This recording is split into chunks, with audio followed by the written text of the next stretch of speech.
Hey friends, it's me, Peter, and it's time once again for Peter Ponders. On today's Peter Ponders, I'm gonna go political on you guys.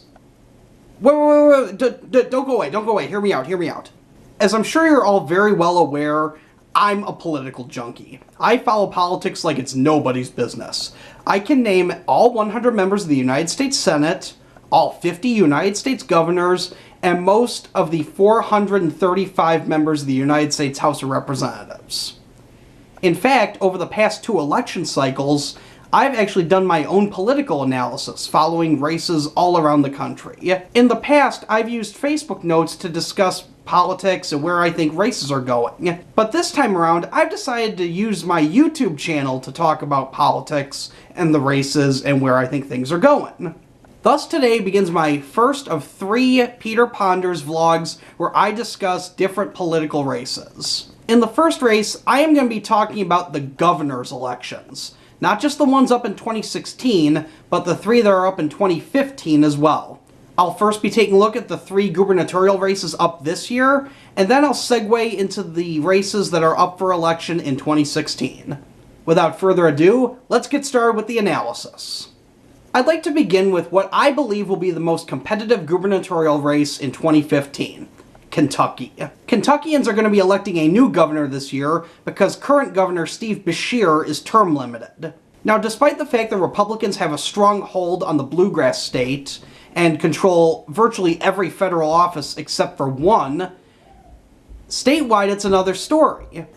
Every statewide official except for one, believe it or not, is a Democrat. So you can imagine that Democrats really want to retain their hold on the governor's mansion, which is why they have recruited Attorney General Jack Conway to run. If Conway's name sounds familiar, that's because back in 2010, he ran for Senate and was defeated by now Senator Rand Paul. Some are worried that the baggage he has from that race will carry over into the gubernatorial election, but others believe that since it's been so long, most people will have forgotten about it by then. The good news for Conway is that he has very minimal opposition, only one little-known challenger in the primary.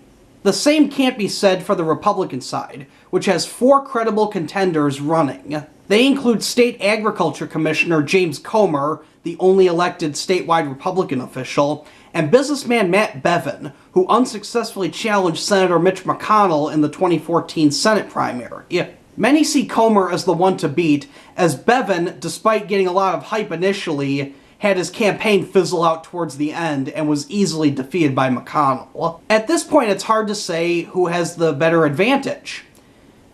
One could argue that Comer has a better shot, given that Kentucky is very, very red and doesn't mind sending Republicans into office. However, Democrats aren't conceding this race.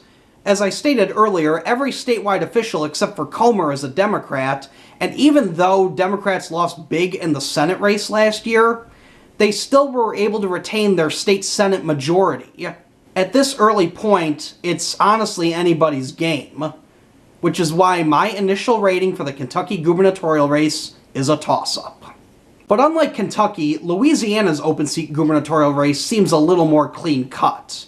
Republican Governor Bobby Jindal is term limited and can't seek a 3rd term. This, in turn, has set off what is expected to be a very chaotic primary on the Republican side. So far, 3 well-known candidates have thrown their hats into the ring. Senator David Vitter, Lieutenant Governor Jay Dardenne, and former Lieutenant Governor Scott Angel. Vitter is seen as the one to beat, but by no means does he have a lock on the nomination. Currently, there's only one well-known Democrat in the race, that being State House Minority Leader John Bel Edwards. The blue team would love for nothing more than New Orleans Mayor and former Lieutenant Governor Mitch Landrieu to throw his hat into the ring. However, there's no indication that he will. Louisiana is a very, very Republican state, having just kicked out the last statewide elected Democrat in Senator Mary Landrieu, the sister of Mitch Landrieu. However, there is the slightest chance that the very likely brutal Republican primary could provide an opening for Edwards, or whoever the eventual Democratic nominee is, to win. That's why my initial rating for the Louisiana gubernatorial race is likely Republican. But if you don't like competitive races at all and you want to pay attention to one, then look no further than Mississippi. The Magnolia State's filing deadline just closed last week, and it appears that Governor Phil Bryant will easily secure a second term, only facing very little-known Democrats. My rating for the Mississippi gubernatorial race is safe Republican. That's it for the 2015 gubernatorial races, but what about the 2016 races? Well, you're in luck, because I'm going to analyze those races for you as well, starting with the open seat race in Delaware. Last year, former Attorney General Beau Biden, the son of Vice President Joe Biden, seemingly cleared the field with his announcement that he was going to run for governor to succeed the retiring Jack Markell. However, in the past year, Biden has undergone some health concerns, and there are some that quietly believe he may end up dropping out of the race. If that happens, expect Congressman John Carney, who lost the 2008 primary for governor, to throw his hat into the ring. It's entirely possible that with all the confusion on the Democratic side, a Republican might be able to sneak in and somehow win, although no Republican has won the Delaware governor's race since the early 90s. However, despite that, I am not confident in calling this race safe for the Democrats. All of the unknown aspects and confusion on the Democratic side are too much for me to keep this race safe. That's why my outlook for the Delaware gubernatorial race is likely Democratic. It's very much the same story in Indiana, where Republican Governor Mike Pence is eligible to run for a second term. However, he has not said if he'll run for a second term, and many speculate that he will actually end up running for president.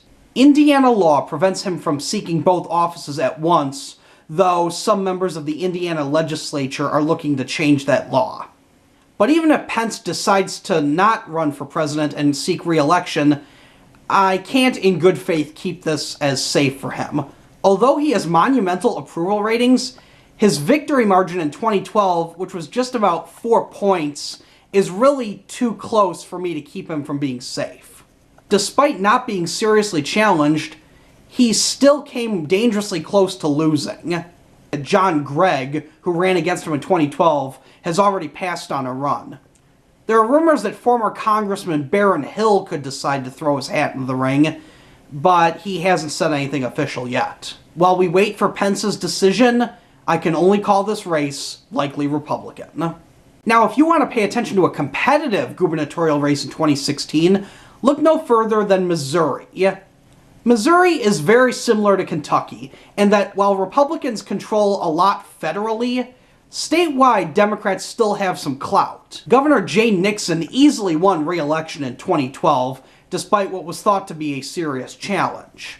However, since then, his approval rating has gone downhill, partially due to the way he handled the Ferguson investigation. Though no Democrats have officially declared yet, rumors are that Attorney General Chris Koster will end up seeking the gubernatorial nomination. But what truly is making this race bizarre is the tragedy unfolding on the Republican side. 2 Republicans had already declared their intention to run, including State Auditor Tom Schweik. However, late last week, this race received stunning and tragic news when Schweik was found dead of an apparent self-inflicted gunshot wound. Because of all the tragic news on the Republican side, and because Democrats don't have a candidate yet, it's hard for me to decide who has the advantage here. As a result, I am calling this race a toss-up. In the Montana gubernatorial race, what once looked like a potentially competitive race is now starting to smooth out for the incumbent, at least if he decides to run. In 2012, Governor Steve Bullock faced a tough first election bid, but ultimately prevailed over former Congressman Rick Hill in the general election. Many believe that State Attorney General Tim Fox would throw his hat in the ring to challenge the freshman governor. However, Fox has announced that he will instead seek re-election to his current office. And as of now, no other prominent Republicans have stepped up to the plate to challenge Bullock. Though that could potentially be because Bullock might not end up running for re-election. There are rumors that he might throw his hat into the presidential race. I personally doubt he goes for it in the end, and even if he does, I really don't see him winning. If Bullock confirmed that he was running for re-election, the odds of him winning again would be much better. However, because he hasn't announced, I can only call this race leans Democratic. It's also entirely possible that New Hampshire Governor Maggie Hassan will run for higher office. However, that office is not the presidency, but rather the Senate. Many Democrats want Hassan, who is in her second term, to challenge freshman Senator Kelly Ayotte in the upcoming Senate race. However, Hassan has been mum about her plans, and it's really unclear if she's even interested in the race. Hassan, who just won re-election to a second term, would have to give up her governor's seat in order to run, which would very likely open up a free-for-all on both sides of the political aisle if she chose to do that. There's also the fact that Hassan, while popular, still had a closer than expected race against businessman Walt Havenstein last year. Theoretically, I should consider this race a toss-up, but I'm not, for the simple fact that New Hampshire doesn't really like electing Republican governors. The last one was defeated after just one term. At the same time, Hassan cannot be considered safe, which is why I'm calling this race leans Democratic. If I had to pick the most endangered incumbent governor of 2016, it would easily have to be Governor Pat McCrory of North Carolina.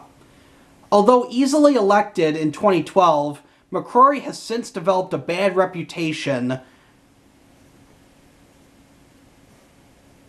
Although easily elected to his first term in 2012, McCrory has since developed a bad reputation among many people in the state. He signed into law tough restrictions on voter registration, and has also proved himself to be very unpopular in the teaching community. For North Carolina Democrats, they have landed the best recruit possible in Attorney General Roy Cooper. Cooper, who has passed on promotions before, would start out as a potentially strong contender. A recently released poll showed him defeating McCrory by about 2 points. However, that's still within the margin of error. McCrory is clearly unpopular, but the question is he unpopular enough to be defeated for re-election? That's hard to say at this point, even though Cooper appears to be a very strong contender. That's why this race is considered a toss-up. On the complete opposite end of the political spectrum is the North Dakota gubernatorial race. Should he choose to run for re-election, Governor Jack Dalrymple shouldn't have any problems. And even if he chooses not to, North Dakota is probably in safe Republican hands for the foreseeable future. Now, what could make this race interesting is if freshman Senator Heidi Heitkamp decides to run on the Democratic side. Heitkamp, the former state attorney general, lost a very close race for governor back in 2000 and won an even closer race in 2012 for the United States Senate.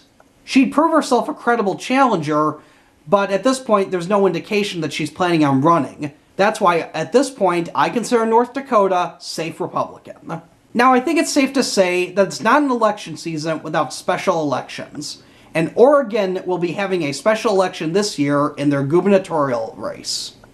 The governor's mansion in Oregon recently saw a shakeup when now former Governor John Kitzhaber resigned just a few weeks ago. His resignation came amid a scandal that his fiancée used the governor's office for her own personal benefit.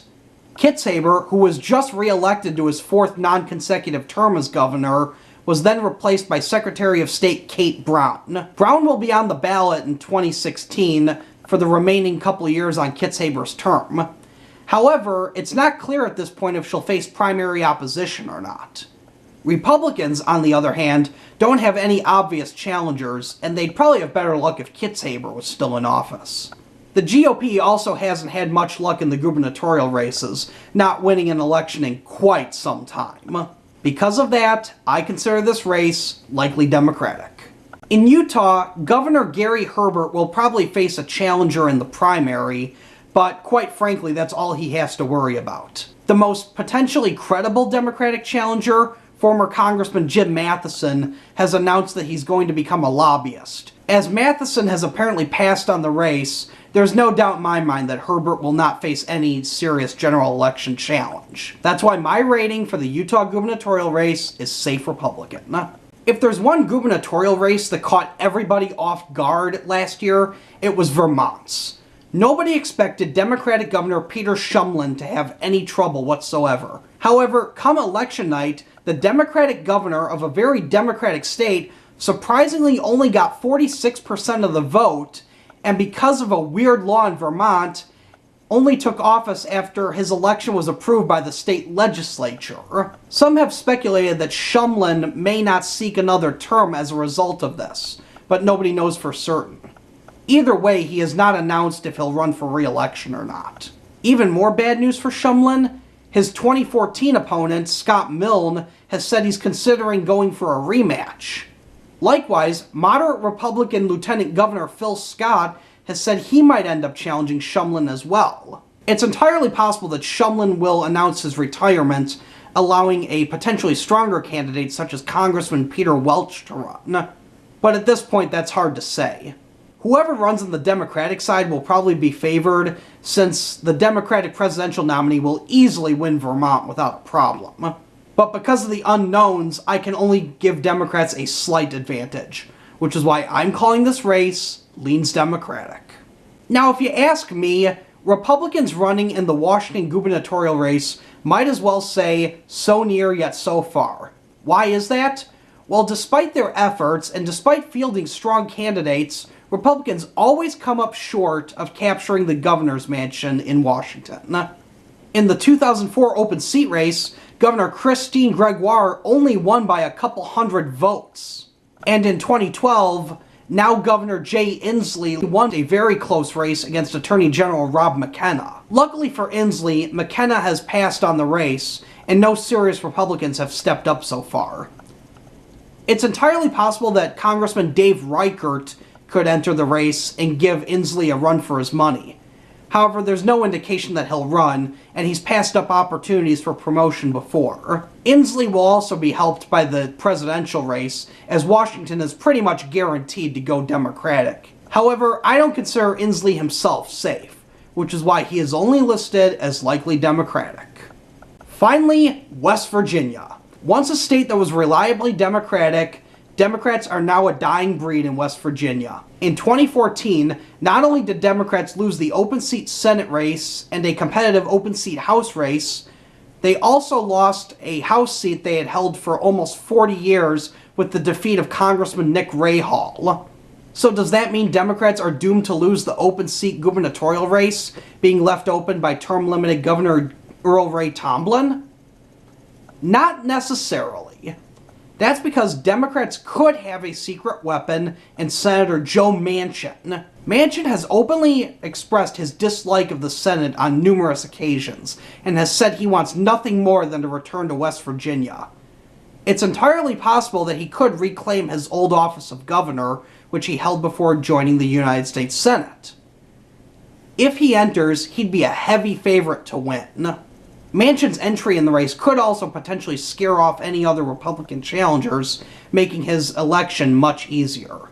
But until he decides what he's doing, and until Republicans announce who they're going to field, this race is in limbo, which is why I consider it a toss-up. And there you have it, friends, my initial ratings for the 2015 and 2016 gubernatorial elections. If you enjoyed this video, be sure to give it a thumbs up, and be sure to click that subscribe button down below to see more videos from me. Thanks for watching, my friends, and I will see you next week.